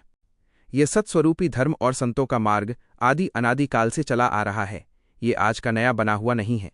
आदि सद्गुरु सुखराम जी महाराज कहते हैं कि इस आदि से अंत तक रहने वाले सनातन सत्य ज्ञान और संतों की मर्यादा को जो दुष्ट मनुष्य उलटने का प्रयास करता है, वह स्वयं ही संसार से नष्ट उजड़ हो जाता है। जब तक संसार में गुरु और शिष्य का संबंध है, तब तक शिष्य को पूरी श्रद्धा से गुरु की सेवा और बंदगी करनी चाहिए। मनुष्य को पाप और धर्म की मर्यादा को मानकर काल, मृत्यु और कर्मफल से डरना चाहिए। तब तक संसार में शुभ कर्मों और मर्यादा का पालन करना ही पूरी तरह सत्य और उचित बात है। परंतु जो मनुष्य ऐसा कच्चा ब्रह्म ज्ञान का मत धारण कर लेता है कि गुरु और शिष्य में कोई भेद नहीं है, पाप पुण्य कुछ नहीं है, काल का कोई अस्तित्व नहीं है और वह शुभ अशुभ की किसी मर्यादा को नहीं मानता, आदि सद्गुरु सुखराम जी महाराज कहते हैं कि ऐसा झूठा और स्वच्छंद ब्रह्म ज्ञान का मत धारण करने वाले मनुष्य सीधे नरक में जाते हैं। संसार के सभी जीव मनुष्य मुख से राम नाम कहते हैं और वो राम सब में रम रहा है, तो भला ऐसा कौन सा मनुष्य है जिसके भीतर राम की सत्ता नहीं है? वो तो सब में ही व्यापक है। जैसे वन के सभी छोटे बड़े वृक्षों और झाड़ों में से ऐसा कौन सा वृक्ष है जिसकी छाया नहीं होती? छाया तो सभी की होती है, परंतु सबकी परछाई होने मात्र से उन सभी वृक्षों की जाति एक नहीं हो जाती। ठीक उसी प्रकार फल भी अपनी अपनी जाति के अनुसार सभी वृक्षों पर आते हैं, परंतु फल आ जाने से उन वृक्षों के मूल लक्षण और जाति कभी नहीं मिटते। आदि सद्गुरु सुखराम जी महाराज कहते हैं कि यही नियम मनुष्यों पर भी लागू होता है।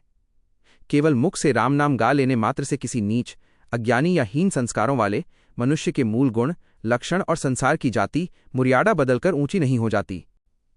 किसी भी कारण से यदि कोई अशुभ या अपवित्र चीज जैसे विष्ठा या गोबर आदि सराय, घर या पवित्र स्थान में आ जाए, तो क्या वो उत्तम हो जाती है? और भला उसे कौन मनुष्य खाएगा? अर्थात स्थान बदलने से अपवित्र वस्तु पवित्र नहीं हो जाती।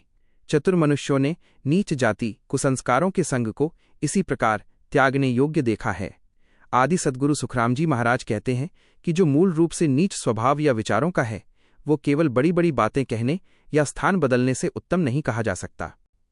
सब मिलकर उस अविनाशी राम नाम का ही गान करो और पूर्ण सत्यभाव से उसकी भक्ति बंदगी करो, परंतु बिना प्रत्यक्ष आत्म साक्षात्कार दर्शन वाले गुरु की समझ के मुझे ज्ञान के मार्ग में कौन रास्ता दिखाएगा?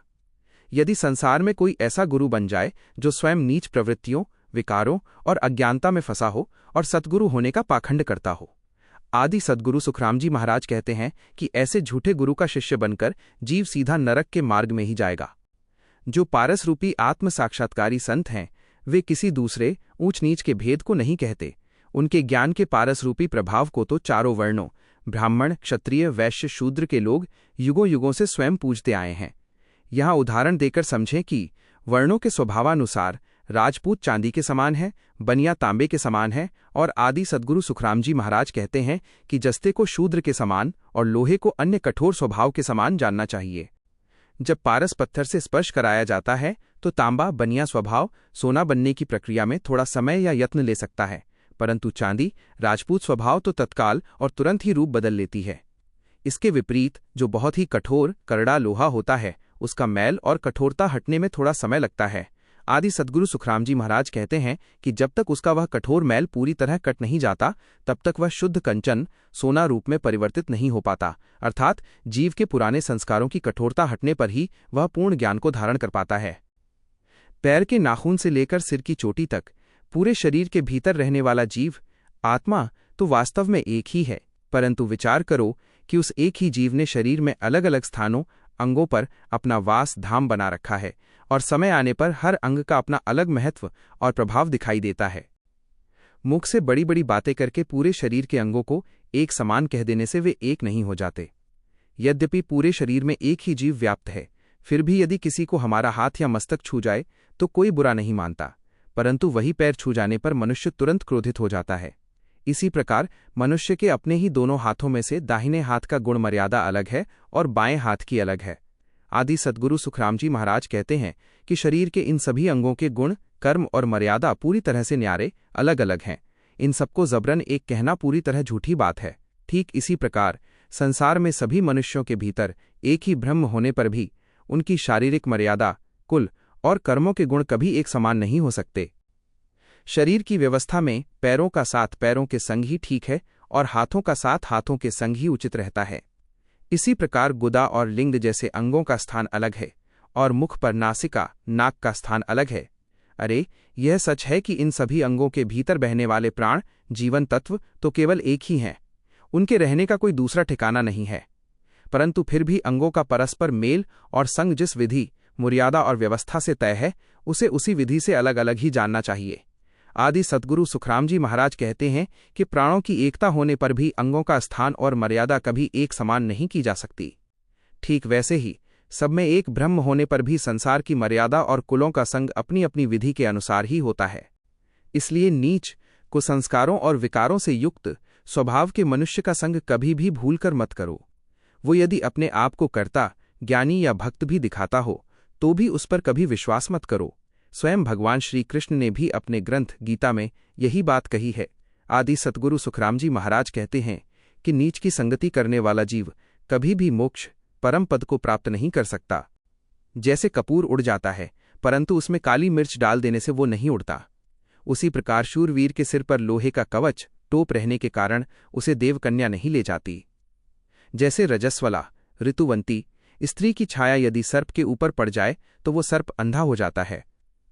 इसी प्रकार यदि किसी का हाथ बैल वृषभ के मल, गोबर या अपवित्र स्थान को छू जाए तो वो अपवित्र हो जाता है।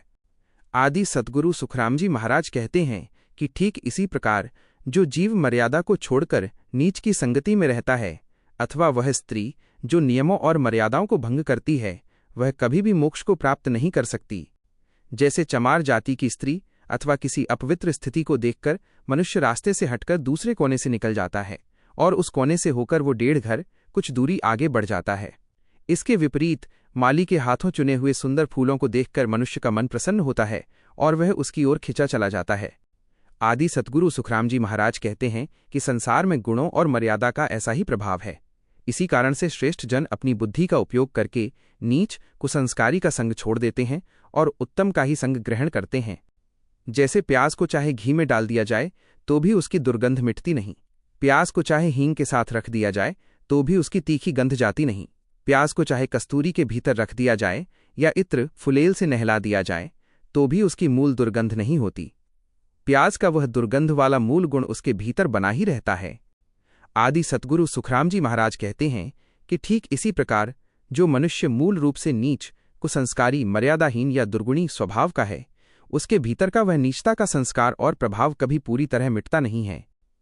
अरे, तुम मुझे ये भेद कारण बताओ कि कोई मनुष्य किस गुण या कारण से नीच होता है, इसके बाद ही सोच विचार कर उसका संग करना चाहिए। अरे, जो मनुष्य अपने पूर्व जन्मों के बुरे कर्मों के कारण ही नीच जाति या हीन अवस्था में पैदा हुआ है। आदि सद्गुरु सुखराम जी महाराज कहते हैं कि अच्छी तरह देख समझ लो, ऐसे नीच कर्मों के प्रभाव वाले मनुष्य के संग से कोई भी जीव कभी मोक्ष को प्राप्त नहीं कर सकता। यदि कोई मनुष्य गुरु को उत्तम तो कहता है, परंतु गुरु की संसार की दृष्टि से नीच जाति होने के कारण उन्हें भीतर ही भीतर मध्यम या नीच मानता है और गुरु की देह के प्रति अपने मन में बाहर और अंदर ऐसी नीचता की शंका रखता है, तो ऐसा मनुष्य सीधे नरक में जाता है और उसका कभी सुधार नहीं हो सकता। आदि सद्गुरु सुखराम जी महाराज कहते हैं कि जब तुम अपने गुरु को प्रकट रूप में ही जाति भेद के कारण शूद्र या नीच जान रहे हो तो फिर तुम्हारा उद्धार कैसे हो सकता है। अर्थात गुरु में जाति भेद की शंका रखने वाले का कल्याण असंभव है। तुम गुरु को शूद्र नीच समझकर न तो उनका चरणामृत लेते हो और न ही उनके यहाँ से आई हुई प्रसादी ग्रहण करते हो। तुम गुरु की जाति के कारण उनके घर का पानी पीने भी नहीं जाते हो। सुनो, फिर भी तुम मुख से कहते हो कि हमारे गुरु बहुत ऊंचे श्रेष्ठ हैं और हमारे गुरु को बड़ा ऊंचा जानो।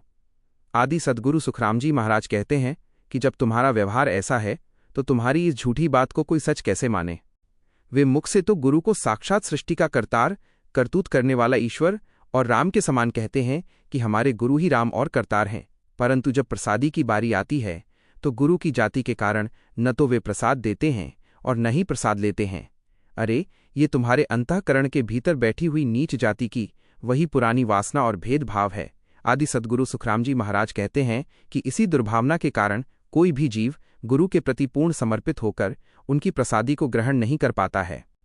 यदि तुम अपने मन के भीतर गुरु को सचमुच नीच जाति का नहीं जानते, अर्थात उन्हें परम उत्तम मानते हो, तो आकर सहर्ष उनकी प्रसादी ग्रहण करो और उनके घर का जल भी पियो। परंतु यदि तुम ऐसा नहीं करते हो तो तुम्हारा मुख से गुरु को उत्तम कहना पूरी तरह झूठा है और इस झूठ के कारण तुम बहुत दुख पाओगे। आदि सद्गुरु सुखराम जी महाराज कहते हैं कि मुख में कुछ और मन में भेदभाव रखने के इसी अपराध व गुनाह के कारण तुम सब नरक में जाओगे।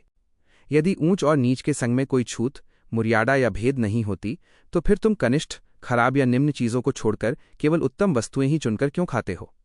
अरे संसार की ये सभी उत्तम और मध्यम वस्तुएं एक ही 5 तत्वों से मिलकर बनी हैं। ये 5 तत्वों के अलावा किसी और चीज से नहीं बनी हैं। आदि सद्गुरु सुखराम जी महाराज कहते हैं कि जब सब कुछ एक ही तत्व से बना है, फिर भी वे 5 तत्वों से बनी हुई सभी चीजों को एक समान समझकर नहीं खाते, अर्थात वहां तो भेद रखते हैं, इसलिए वे पूरी तरह झूठे और पाखंडी हैं। अरे विचार करो कि आज तक कोई भी दिव्य अवतार नीच, हीन या मर्यादाहीन संस्कारों वाले कुल के घर में क्यों प्रकट नहीं हुए? अरे ये असंख्य युगों से चली आ रही सृष्टि की अकाट्य मर्यादा है, इसमें किसी भी प्रकार की भूल नहीं हुई है। सुनो, तुम मुझे ये बताओ कि उनके कुल में ऐसा क्या अवगुण या कमी होती है? इसका सच्चा अर्थ और रहस्य मुझे समझाओ। आदि सद्गुरु सुखराम जी महाराज कहते हैं कि जब तक तुम इस कर्म, संस्कार और कुल की मर्यादा के मूल भेद को नहीं समझ लेते, तब तक बिना सोचे विचारे संसार के सभी कुलों को जबरदस्ती एक समान करने का प्रयास मत करो। अरे यदि संसार में ऊंच और नीच सब एक ही समान है और इनके बीच कर्म व संस्कारों का कोई भेद, छूत नहीं है, तो फिर दिव्य अवतारों ने कभी किसी शूद्र, नीच संस्कारों वाले कुल के घर में जन्म क्यों नहीं लिया? अरे इस गंभीर बात का भली भांति विचार करो और उसके बाद ही ऐसी स्वभाव व संगति का चुनाव करो। आदि सद्गुरु सुखराम जी महाराज कहते हैं कि मैं तुमसे यही पूछता हूं, तुम मुझे इस अकाट्य विधान का सच्चा अर्थ और भेद बताओ। अरे विचार करो कि संसार में जितने भी बड़े बड़े दिव्य अवतार प्रकट हुए, उनमें इतना ज्ञान था या नहीं? वे भली भांति जानते थे कि संपूर्ण जगत में एक ही ब्रह्म व्यापक है, उनसे ये सत्य छिपा नहीं था। परंतु इतना परम ज्ञान होने पर भी उन अवतारों में से किसी ने भी कभी किसी नीच, OMURYADA, हीन या हीन संस्कारों वाले को अपना गुरु नहीं बनाया। ये बात तो तुम प्रत्यक्ष इतिहास में देख लो। आदि सद्गुरु सुखराम जी महाराज कहते हैं कि जब स्वयं अवतारों ने भी गुरु पद के लिए कुल, कर्म और संस्कारों की मर्यादा का पालन किया, तो फिर संसार में इस मर्यादा को क्यों न माना जाए? वे संसार में इस प्रकार देखकर कहते हैं कि सब में एक ही ब्रह्म व्याप्त है, जैसे सब कुछ एक ही मिट्टी का विस्तार हो। परंतु विचार करो कि संसार में जितनी भी 7 धातुएं, सोना, चांदी, तांबा, लोहा आदि हैं, वे सब मूल रूप से मिट्टी के भीतर से ही उत्पन्न होती हैं। फिर भी एक ही मिट्टी से पैदा होने पर भी उन 7 धातुओं के गुण, लक्षण और संसार में उनकी कीमत पूरी तरह अलग अलग होती है। आदि सद्गुरु सुखराम जी महाराज कहते हैं कि ठीक इसी प्रकार जब तक मनुष्य संसार में इस भौतिक देह में स्थित है, तब तक उसके पूर्व कर्मों के संस्कारों के अनुसार ऊंच और नीच, उत्तम और मध्यम का ये भेद और मर्यादा बनी ही रहेगी। जैसे 7 प्रकार की धातुएं जो मिट्टी से पैदा हुई थीं, अंत में घिसकर या नष्ट होकर पुनः मिट्टी में मिलकर एक हो जाती हैं और उनका अलग अस्तित्व नहीं रहता, उसी प्रकार जब ऊंच और नीच मनुष्यों की ये देह ही नहीं रहेगी मृत्यु के पश्चात, तब सब तत्व रूप में मिलकर एक हो जाएंगे। परंतु जो लोग जीवन काल में देह रहते हुए ही पहले से सब एक हैं ऐसा कहते हैं, मर्यादा का उल्लंघन करते हैं, उनका ऐसा कहना बिल्कुल झूठ है। आदि सद्गुरु सुखराम जी महाराज कहते हैं कि ऐसे बुद्धिहीन और मर्यादाहीन मनुष्य इस सत्य को समझने में भूल कर देते हैं और अपने उत्तम मनुष्य जन्म के लक्षणों, अवसरों को गंवा बैठते हैं। जब तक ये शरीर संसार में दिखाई दे रहा है, तब तक कांच और कथीर रांगा का भेद बना ही रहेगा। ये दोनों कभी एक समान नहीं हो सकते। सुनो, चाहे उन्हें चमकाकर या साफ करके कैसा भी सुंदर गहना क्यों न बना दिया जाए और वे बाहर से कितने भी उज्ज्वल दिखाई दें, परंतु जब तक भौतिक देह स्थित है, तब तक उस हीन संस्कार वाले कांच और कथीर रूपी शरीर में उसकी मूल प्रकृति का नीच गुण अथवा निम्न स्तर बना ही रहेगा। वह स्वर्ण जैसी अमूल्य धातु के समान नहीं हो सकता। आदि सद्गुरु सुखराम जी महाराज कहते हैं कि देह के रहते हुए संसार की यह स्वाभाविक मर्यादा और गुणभेद कभी मिट नहीं सकता। ये अर्थ संसार की मर्यादा, कर्म, संस्कार और ऊंच नीच का भेद सृष्टि के आदि काल से ही बना हुआ है। इसे अब नया बनाने से या बदलने का प्रयास करने से यह बदला नहीं जा सकता। पूर्ण संतजन इस भेद को भली भांति समझकर संसार के सामने स्पष्ट रूप से अलग अलग करके बताते हैं। वे संसार में शुभ और अशुभ, उत्तम और मध्यम के सारे लक्षणों को देखकर ही ऐसा कहते हैं। इसलिए यदि कोई तत्वज्ञानी पुरुष ज्ञान की कसौटी पर परखकर नीच, दुर्गुणी व संस्कारहीन को नीच कहता है, तो उस सत्य बात को कहने वाले को कोई दोष नहीं लगता। संसार के सभी लोग और संत जन इस सत्य को ध्यानपूर्वक सुन लें। इसमें नीच को नीच कहने पर कोई भी बुरा मत मानो, क्योंकि आदि सद्गुरु सुखराम जी महाराज कहते हैं कि ये विधान सृष्टि के आदि से ही निर्धारित है। इसे आज मनुष्य अपने स्तर पर नया करके नहीं बदल सकता। शूद्र हीन संस्कारों व मर्यादाहीन कुल वाले को जो मनुष्य गुरु बनाते हैं उनका कभी भला कल्याण नहीं हो सकता। तुम मुझे बताओ कि आज तक ऐसे गुरुओं से कितने हंसों जीवों का उद्धार हुआ है। मुझे उनका कोई एक वर्ण या नाम तो बताओ। जैसे पवित्र गंगा नदी यदि किसी गंदे नाले या रुकी हुई जगह पर बहने लगे तो उसका दर्शन करने वाले का मान और श्रद्धा घट जाती है। आदि सद्गुरु सुखराम जी महाराज कहते हैं कि शूद्र को गुरु बनाना कलियुग का प्रत्यक्ष लक्षण और पहचान है। बुद्धि से हीन और बेकार मर्यादाहीन मनुष्य इस कलियुग के प्रभाव में आ चुके हैं। इसी कारण से आदि सद्गुरु सुखराम जी महाराज कहते हैं कि इस कलियुग में गुरु और शिष्य दोनों ही शूद्र हीन बुद्धि वाले हो जाते हैं। मैंने वेद, भागवत, पुराण और गीता इन सभी महान ग्रंथों को अच्छी तरह देख लिया है, परंतु आदि सद्गुरु सुखराम जी महाराज कहते हैं कि इनमें से किसी भी ग्रंथ में मैंने शूद्र को गुरु बनाने की बात कभी नहीं सुनी। शूद्र को गुरु बनाना पूरी तरह से अनर्थ विनाशकारी है। शूद्र गुरु का शिष्य बनकर आज तक एक भी जीव परम पद को प्राप्त नहीं कर सका, सिद्ध नहीं हो पाया। इतिहास में किसी पीर या गुरु ने आकर 3 लाख और 1 जीवों को दीक्षित भी किया हो तो भी आदि सद्गुरु सुखराम जी महाराज कहते हैं कि मर्यादा और सही ज्ञान के अभाव में वे सब के सब अंत में नरक में ही गए। बिना सही गुरु मर्यादा के केवल शिष्य शाखाएं बढ़ाने और बाहरी करतूत दिखावे की भक्ति करने का कोई लाभ नहीं है। आदि सद्गुरु सुखराम जी महाराज कहते हैं कि जैसे चोरों के पास भी कुछ पल के लिए बहुत सा धन इकट्ठा हो जाता है पर वो स्थायी नहीं होता, वैसे ही मर्यादाहीन भक्ति का फल भी व्यर्थ चला जाता है। जैसे वर्ष की 3 ऋतुएं सर्दी, गर्मी और बरसात संसार में अपना अपना काम और गुण अलग अलग प्रकट करती हैं, तो फिर कुलों और चारों वर्णों की ये सनातन मर्यादा झूठी कैसे हो सकती है। ये भी उतनी ही सत्य है। जो वेद है वह भेद सृष्टि के नियमों और विभागों से उत्पन्न हुआ है और जो भेद है वह वेद में समाया हुआ है। आदि सद्गुरु सुखराम जी महाराज कहते हैं कि इन दोनों का संबंध ठीक वैसा ही है जैसे वृक्ष और बीज का होता है अथवा जैसे शरीर और उसके भीतर रहने वाले प्राणों का होता है। जो मनुष्य उत्तम गुणों से युक्त ब्राह्मण या सच्चे मार्गदर्शक का आदर सत्कार नहीं करता और उसके प्रति मन में प्रेम भाव नहीं रखता, आदि सद्गुरु सुखराम जी महाराज कहते हैं कि वे सब मनुष्य वास्तव में गुरु से विमुख, बेमुख और अभागे हैं। सृष्टि के आदिकाल से ही ब्राह्मण ज्ञानी पुरुष को संसार का गुरुदेव माना गया है। आदि सद्गुरु सुखराम जी महाराज कहते हैं कि इसके बाद ही उस परम पद पारब्रह्म की सच्ची सेवा और भक्ति का मार्ग खुलता है। ब्राह्मण के बिना गुरु की कल्पना वैसी ही है जैसे ईश्वर के बिना किसी देवता की कल्पना करना। आदि सद्गुरु सुखराम जी महाराज कहते हैं कि शूद्र गुरु की सेवा करना तो केवल अज्ञानता और मूर्खता की सेवा करने के समान है। ब्राह्मण के बिना गुरु का पद वैसा ही निष्प्राण है जैसे चंदन के सुगंधित वृक्ष के सामने पलाश ढाक का बिना खुशबू वाला पेड़। आदि सद्गुरु सुखराम जी महाराज कहते हैं कि शूद्र गुरु तो सेमल, अरंड और आक मदार के समान गुणहीन और निरर्थक होते हैं। यदि कोई शूद्र साधु का भेष धारण करके हरि का नाम भी रटता हो तो भी वो गुरु बनने योग्य नहीं हो सकता। आदि सद्गुरु सुखराम जी महाराज कहते हैं कि जैसे पारस पत्थर के स्पर्श से लोहा सोना तो बन सकता है, पर वह सोना कभी खुद पारस नहीं कहला सकता, वो दूसरों को सोना नहीं बना सकता। कोई शूद्र चाहे कितनी भी बड़ी करनी, साधना या पुण्य क्यों न कर ले तो भी वह गुरु के सर्वोच्च पद को प्राप्त नहीं कर सकता। आदि सद्गुरु सुखराम जी महाराज कहते हैं कि जैसे किसी जाट या साधारण प्रजा को यदि राजा की तलवार भी दे दी जाए तो भी उसे संसार में कोई राजा नहीं कहता। यदि राजा अपनी दासी ख्वास को बहुत मान सम्मान भी दे दे तो भी वो दासी कभी महल की पटरानी नहीं कहला सकती। आदि सद्गुरु सुखराम जी महाराज कहते हैं कि सुनो, ठीक इसी प्रकार शूद्र को कभी भी गुरु नहीं कहा जा सकता। यदि कोई शूद्र सच्ची भक्ति करता है तो संसार में लोग उसे केवल एक भक्त कहकर पुकारेंगे, परंतु आदि सद्गुरु सुखराम जी महाराज कहते हैं कि गुरु की जो सर्वोच्च पदवी और मर्यादा है वो उत्तम संस्कारों और श्रेष्ठ ब्राह्मण गुणों के बिना किसी और को नहीं मिल सकती। नौकरी या सेवा करने वाले तो सभी चाकर सेवक ही कहलाएंगे, चाहे वे कैसी भी चाकरी क्यों न कर लें।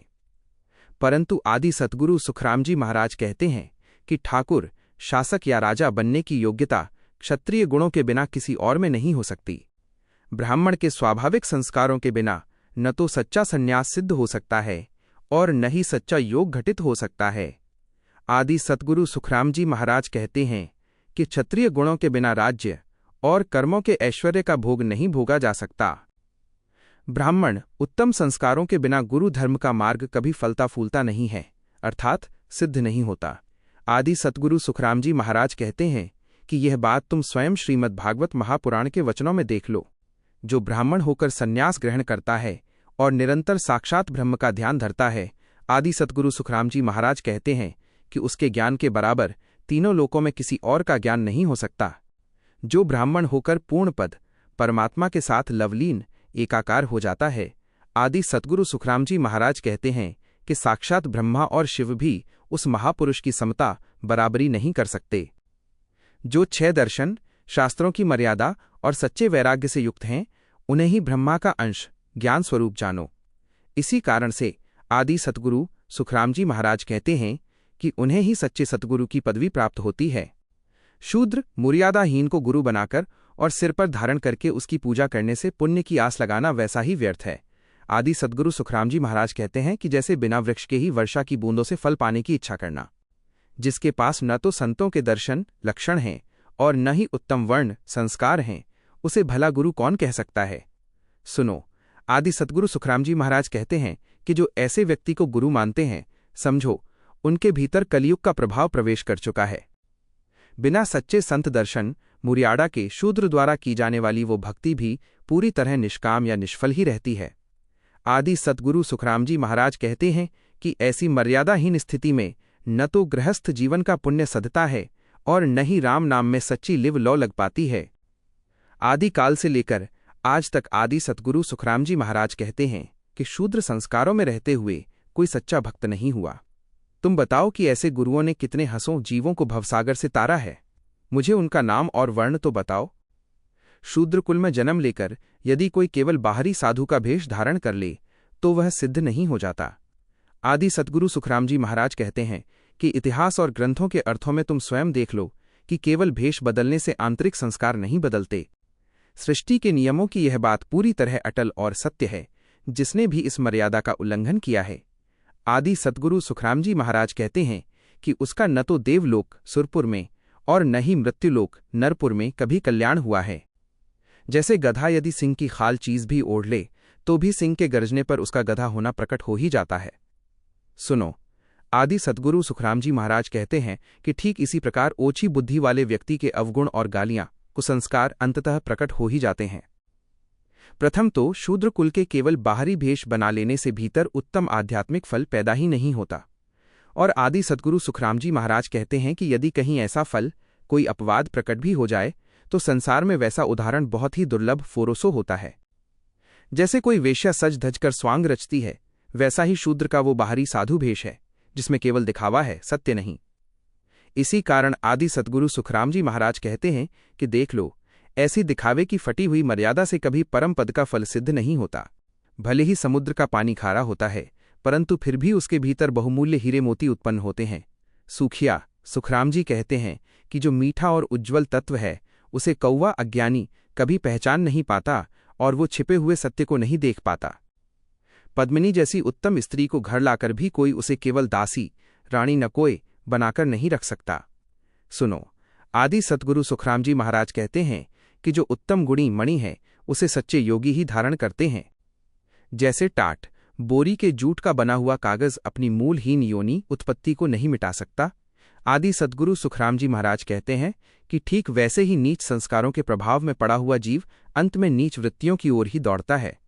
जैसे सीसे और जस्ते को तपाए बिना और उसकी खोट निकाले बिना वो कभी शुद्ध चांदी नहीं बन सकता। आदि सद्गुरु सुखराम जी महाराज कहते हैं कि ठीक इसी प्रकार केवल प्राण धारण कर लेने से बिना आंतरिक संस्कारों की शुद्धि के कोई भी जीव उत्तम ऊंच नहीं हो सकता। यदि शूद्र के घर में आध्यात्मिक फल नहीं पकता तो फिर इतिहास में उनके शिष्य कैसे सिद्ध हुए। सुनो, आदि सद्गुरु सुखराम जी महाराज ज्ञान की गर्जना करते हुए इसका अकाट्य उत्तर देते हैं। आदि सद्गुरु सुखराम जी महाराज कहते हैं कि ये अर्थ पूरे संसार में प्रत्यक्ष है। जो मनुष्य इस जन्म में नीच कर्म करता है, वही अपने कर्मों के कारण शूद्र अधम योनि में जाता है। सृष्टि के आदि में ही परमात्मा ने 6 प्रकार के जीवों के सिर पर तत्वभेद और ज्ञान का विचार रख दिया था। इसीलिए संसार में सबकी सेवा, पूजा और बंदगी के नियम अलग अलग भिन्न भिन्न कहे गए हैं। सृष्टि के आदि, मध्य और अंत के पूरे इतिहास को खोजकर देख लो। असंख्य युगों के भीतर किसी शूद्र संस्कारहीन जीव ने किसे अपना वास्तविक शिष्य बनाया और चारों वर्णों के स्त्री पुरुषों में से आकर किसका उद्धार किया। तुम खोज कर मुझे बताओ या फिर पाखंड को दूर करके इसका सही निर्णय सामने लाओ। सुखराम जी महाराज कहते हैं कि जो मर्यादा आदिकाल से सत्य रही है वही आगे भी होगी, जो कभी नहीं हुआ वो अब भी नहीं हो सकता। सृष्टि के असंख्य युग पहले बीत चुके हैं और असंख्य युग अब बीत रहे हैं, परंतु आज तक के पूरे इतिहास में कोई भी मर्यादाहीन शूद्र सीधे मोक्ष परम पद नहीं पहुंचा है। अपने भीतर ज्ञान का प्रकाश करके इस बात को समझो, ये कैसा शूद्र का पंथ है, इसे बीच चौराहे पर स्पष्ट रूप से सामने लाओ। आदि सद्गुरु सुखराम जी महाराज कहते हैं कि चित्त लगाकर इस न्याय पर विचार करो। असंख्य युग पहले चले गए और असंख्य युग अब जा रहे हैं। जैसे कूड़े के ढेर, रोड़ी का त्याग कर देने मात्र से गधा कभी उत्तम घोड़ा तुरंग नहीं बन सकता। जैसे केवल गंदगी में चोंच मारना छोड़ देने से कौवा कभी हंस नहीं हो सकता। जैसे केवल चमड़ा चबाना छोड़ देने से सियार कभी वन का सिंह नहीं बन सकता।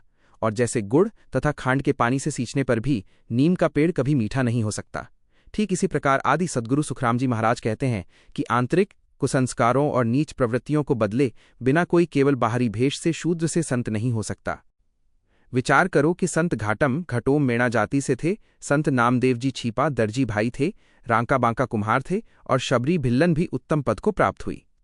गुरु नानक देव जी खत्री कुल के थे, संत दादू दयाल जी ने वहां धुनिया जुलाहा कुल में जन्म पाया और संत कबीरदास जी ने मुसलमान जुलाहा के घर जन्म लेकर भी सर्वोच्च संत पद पाया।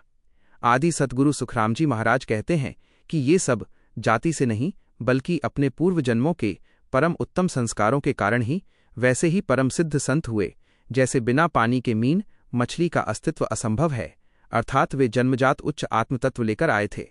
मक्खी भले ही कितना भी बड़ा छत्ता माड़ बना ले, पर वो उत्तम मधुमक्खी नहीं हो सकती।